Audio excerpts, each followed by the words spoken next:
Subtle. Cheers, sir. Cheers. Bien amigo. How's it going to set to say a scene out loud in front of a crew can be with odd moments? Because usually you've been rehearsing it in your car or in the bedroom. And so the first time you perform, you're doing it. You're winging it, not knowing what the response will be in front of the 60 people who are ready to get the day started. So it's an intimidating, vulnerable position to be in. So I tend to, as an actor, trust my instincts and allow myself wiggle room to find it on the day, because it's hard to, on TV there's no rehearsal. So you're going to get there and you're going to have to figure it out on the fly, so to speak. So I try not to get too married to an idea. I try to sort of... Richard, I'm gonna step in and kiss your ass for a minute. But as a director, Richard is exactly what I would want to come and do, like come and work on a show that was already up and running, or if it was something we started off originally as well. The way in which you put not only the cast at ease, but also the crew at ease as well, creates an environment in which you just play, and that's the dream for us. Is just go there and not have pressure on your shoulders, but to kind of feel free. A lot of that comes from doing your preparation beforehand as the actors, knowing that you have no rehearsal time. But for someone to kind of encourage people with an energy and a kindness as well, and an understanding about how it all works, and not just about the actors, he is the man. I haven't spent a lot of time with Graham, and it's been an interesting day because Graham is a fascinating guy. I had dinner with him last night, hung out with him this morning. And he's, just like I said, he's the rock. He's steadfast, he's established, he's the rudder of the ship. In fact, he also used to be called Dwayne Johnson. Yeah, not a lot of people know that. McDwayne Johnson. Yes, McRock. Well, I found out that he can be an emotional man, but only when facing a 35-year-old Scotch, in which case, he really comes to pieces. That was the most emotional... Yes, it was a life-changing moment. Yeah, so we have, Danielle is nice enough to provide us with high-quality beverages in the green room. And they're sitting out there, and Graham says, well, I don't know who you're messing with. You're messing with one of your buddies. Sam Hewen, yeah. Okay. So... torturing him, basically. Yeah, so he's filming the Scotch for Sam. He's sitting into the movie. But the funny part to me is not that he's messing with his buddy, which, by the way, kudos. I mean, what are we here for if not to make our friends miserable? But it was Graham filming it. It was Graham's involuntary sound effects that he's making while filming it. He's going like, oh, sweet Jesus, that's beautiful. Like, oh my God. Oh, look at you, you're 35 years old. It was like David Attenborough. Natural history, wasn't it? It was! It was somewhere between Sir David Attenborough and porn from the 70s. I don't know. And I'm just trying to imagine the combination of David Attenborough and porn. So, no, I didn't mean it like that. I didn't mean like watching David Attenborough. No, I'm not saying... Wow, I said you were classy too, man. Don't want to get really deep about it. Being, as a religious man, Kinley is obviously a deeply devout Christian. Being deprived of God, I imagine, would be his real hell. Having no access to what he regards as salvation and a blessed life. Because, however you view him as a character in the show, he was motivated, I think, by wanting to do good. I mean, he believed what he was doing. Thank you, Satan. But yeah, so I think that would be probably his hell, and how it would be manifested. Rap music? No. I think your hell would be watching porn narrated by David Attenborough. Yeah, that would be pretty. Yeah, Father Kinley wouldn't enjoy that. No, I don't think so. But no, seriously, I do think it would be an absence of God. That would be his hell. Well, that's what happens in hell. Well, exactly. I know that.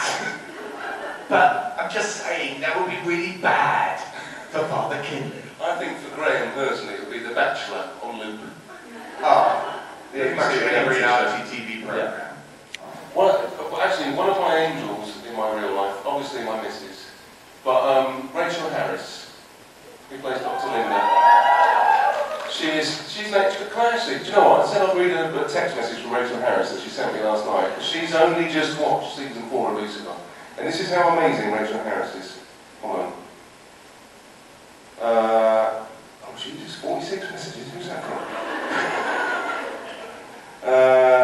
Okay. Oh, it's on that text chain. Of course it is. So Rachel Harris. Goodness me, where's this coming? Okay. This is Rachel. This is a text from Rachel to all of the cast on Lucifer and the producers last night, except Graham. Did you not get this? No. Charming. Sorry. Okay. I just finished the season. I am beyond moved. Tom, please don't go. Please don't leave Lauren. I am shattered. Lauren, you were so vulnerable and open and so funny, just beautiful and took my breath away. I love you, DB. You have such a calm strength, and I love the proposal so much, and I love the angel baby Charlie. Kevin, please love Amy so much. You are good, just so good, damn it. And please rap more next season, and have awkward conversations with Amy. Amy, more nudity, and I think your confession to Kevin is what started the years. My God, so honest and perfect. You two together break my heart and give me hope. Leslie Ann, you are a force. Duh. You deserve someone who is ready for you, and holy shit, that last fight scene is your final goodbye to Inbar. Gutted. Inbar, you are a beautiful open heart who will find yourself and then fall in love. You were confection this season and the ideal Eve, and now you will get your own show. Props. Ildy and Joe, I love you guys, and I love our show, writers, cast and crew, and I'm beyond grateful for you all. Tom, what can I say? You are effortless and commanding, funny, naughty, kind, and all the good things. And you will be 007 when you are old enough.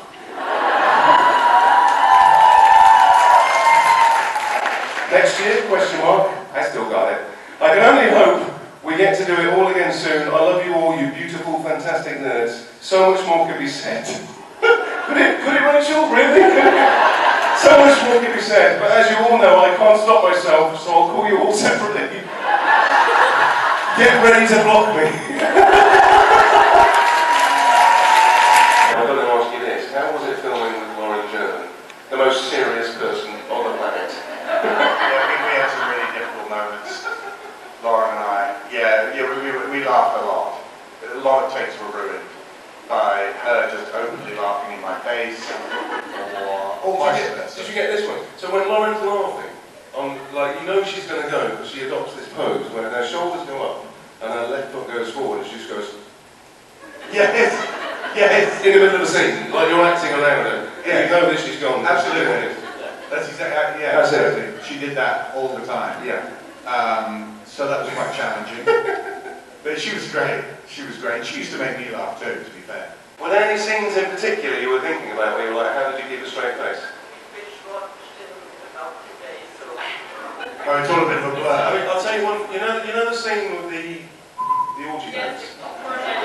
You know when they decided to film that? They decided to film that outside CAA, which is my agent's office. And my agent's like, they're going to come down and see you today. And I'm like, please don't.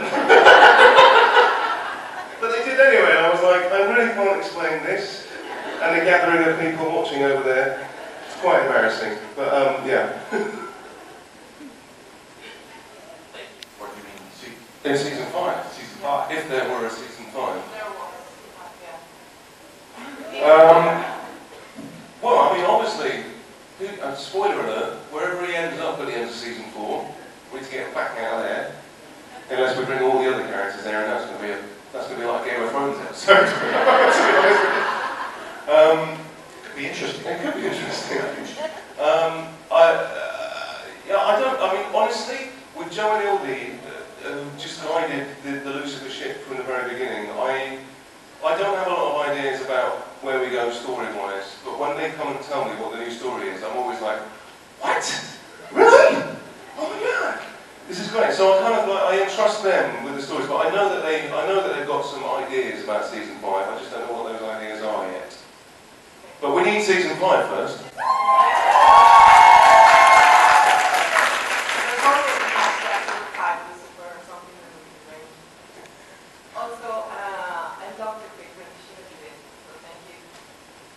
I'm sorry. Greek religion. Oh, thank you very much. Thank you. He feels like emotions are something that you can just like put in a box, and then if you put that over here, then that will sort that out, and that will sort that out, and that will do this, and that will do that. He hasn't got a grasp of the kind of the ambiguity and the intricacies of human emotion, basically. So there's a lot of fun to be had in that you've got a fully formed, grown character who's like been around forever, who actually really doesn't understand what these things, this new currency that we're talking in, basically. So yeah, I think that's part of the fun of the show, that we get these two kind of worlds colliding. I mean, I loved shooting that scene because I thought it was great. I have to say, a lot of the imagining of that scene came from our director, Eagle Eagleson, real name. What a legend that man is. He is. Extraordinary man. Who's a real life Viking. I don't know if you've ever seen photos of him, but he's from Iceland and he's got long hair and a long beard. But he's a very talented director, isn't he? And on the page it was one thing, and then Eagle was like, okay, so this is what we're going to do. You're going to come flying in from the window. You're going to land, get your wings, she gets shot, you get your wings, you go, it's fucking cool.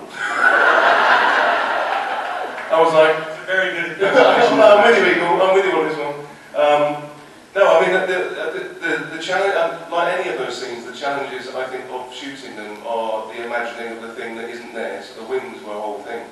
So we were like trying to shoot shots with stumbling and going, like this, and going, it hasn't reached you yet. And it has to fly over and stuff. But no, it was, thank you for saying that about that last scene, because I thought that was one of our better scenes that we've done on Lucifer.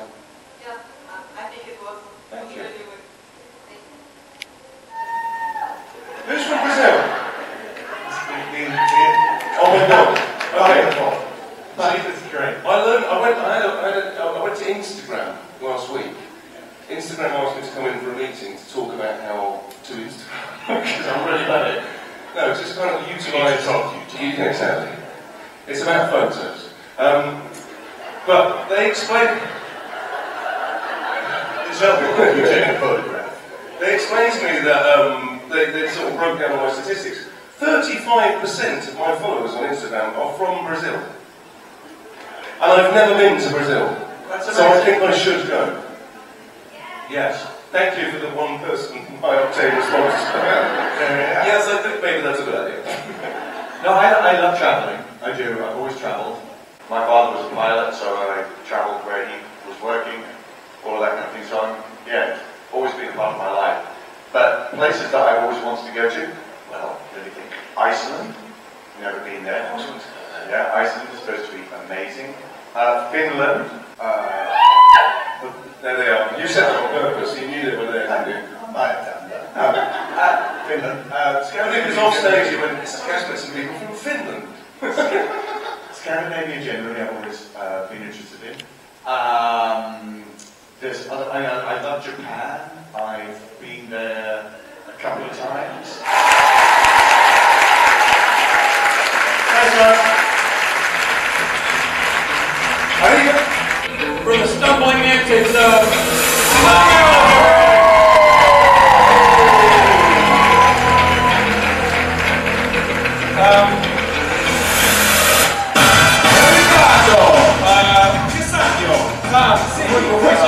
sit down. I say, turn around. You have a mighty tiny clothespin on your bottom. Oh! I say leave it. I say it's a statement. It's lovely. It makes you look even taller. I was hanging out my tiny washing before. How embarrassing. Tom, how are you? Oh, Rachel, I'm drunk. Honesty is so important here in Jedland. I say drunk, I mean drunk, actually. Drunk on alcohol. No, drunk on love. Yeah, love. Are you wearing Yes. Are you wearing? Is this a? So this last year. So as you know, if I signed anything for you, I try and do a little devil face at the bottom. But when Massimo is going, "You're to take it into his stand, Tom, faster, faster," I'm like panicking, going, no. So what happens is I get a devil bunny. Yeah. Which I realised close to a devil. Which I realised when I walk in, works quite well to Rebel Rebel. Devil bunny. The Yeah. face is a mess. Yeah. Devil bunny. Anyway. Well, it's not like Tom is here. Ha! Rich, don't say the thing you said before when you... Ace and J, J. Thank you, Faye. Yeah, I know you don't speak Piglet. What you said? Why have you just got up? What's that? Yeah, I don't know. He's going to run. Here's what I'll say. That is the difference is this, and I've kind of answered this, so I won't belabor it too long. The difference is Supernatural has been my home show for years. So going there to direct when I was just starting, I had the benefit of knowing the crew, of knowing the cast, of having the majority of the crew and all of the cast be personal friends, and for them to be rooting for my success in embarking in a new journey. So that part was fantastic, and I had an internal support network of people who were there cheering me along. For Lucifer, I knew Tom. I knew Ildy. But Ildy wasn't even, Ildy was the showrunner, but co-showruns with Joe, and I was under Joe's watch because I was doing his episode. So it was all new faces. And so it was the new kid at school, classic new kid at school, first day of the job, don't know anybody, and they don't know me, and they don't have an emotional support system at the ready. They just are expecting me to come in and do my job that I've been hired to do. And so there's that quick acclimation you have to do when you meet new people, and you have to immediately dive into creative and business discussions.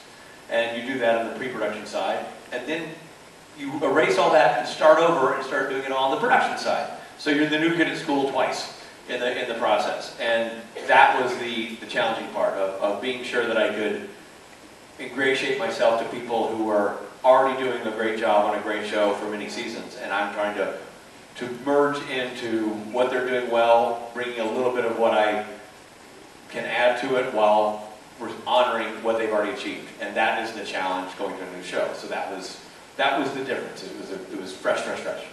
The similarity, which I've said, now I'm getting tired of saying this to you because it's really, now it just sounds like I'm sucking up. But team leadership. Jared Jensen are phenomenal team leaders. That's not just something we pay lip service to. It's the proof is in the pudding. Show's on 15 years. They're best friends. The characters still resonate. They still care about the show. They still care about the characters. They care about each other, and they care about their crew, which is why they have a 60 to 70% retention rate for 15 seasons. You don't do that. If that many years later, if you hate the actors, you hate the show, you quit and go get a different job. People stay because it's a great family. And I was not surprised, but still thrilled to see that Tom and Lauren, because it starts at the top, set the same tone at their show. So I'm walking into a space that was phenomenally warm and wonderful. And I'm going to tell a story. This is a very meaningful moment to me that I've told in absence of you many times. I'm going to get a tissue. We were, last year at this time, we were in a van, and Tom got the call that his show was canceled. And it was a shock to all of us, certainly to Tom, and it was a bummer. It was a real big bummer. I can't express to you guys enough how difficult it is to get on a show, to be a lead of that show, to have the pilot go, to have that pilot get picked up, to have it run the full season, to get picked up again. These are all things that just don't happen. You're beating the odds every time. And to be doing well and have the rug yanked was, I can only imagine, it was morally and emotionally devastating. Cut to, show gets dropped by Fox, picked up by Netflix, which is fantastic. Show's back on the air. I get hired to direct the thing, which is a phenomenal gift. And so now I'm coming on the set to direct episode 7. It's my first day, and my first scene was with Tom. Big scene with Trixie running around, touching all the furniture, and a real fun scene. But it was late in the day, they had a long week, and it's 3 o'clock, starting late. And I'm on edge, kind of starting my first day and everything. And Tom comes to me, walks right up to me at the start, and he goes, "Rich, I was just thinking about you as I drove in." He said, "I was driving here, remembering the last time I saw you, because we hadn't seen each other since, that I was in a van and the show got canceled. And there I was in that headspace and you were a part of it. And all this time has gone by, and we have been saved by a new network. We're making great television. And now you are here on the Warner Brothers lot that I was driving onto, my new show home, and you are here directing. I cannot tell you how grateful I am to be having this moment." And I thought that was the most lovely thing, because It was really like, Where's the tissues, Jason? no joke, I told the story. I have to be careful when I tell the story. Because I told the story in a meet and greet in Paris, and I started crying and telling the story. Because it meant so much to me, because getting to direct Lucifer was such a phenomenal opportunity and gift to me. That I was seeking you out to tell you how grateful I was, and you beat me to the punch. I'm like, you can't be grateful, I'm grateful. I love you more. So it was, I mean, it was a phenomenal moment for me. I tell that story as often as I can because it speaks to your character and how much you care about the show and how much everything matters to you, and it shows in the work. It's why the show is great. So, team leadership. Thanks, Wayne. I airlifted myself out of Supernatural, where Lucifer hates me and kills me consistently, and I dropped into your Lucifer. I think we'd be thick as thieves. I think we'd get along great. We would. It'd be a very different. I wouldn't die much, but I would tip well because you own the bar. Yeah, and you drink them all. I do, and I'm proud of that. And with that, ladies and gentlemen, I'm leaving the stage to Mr. Tom Ellis. Richard Tom, Anderson. there he goes. Thank you, everybody.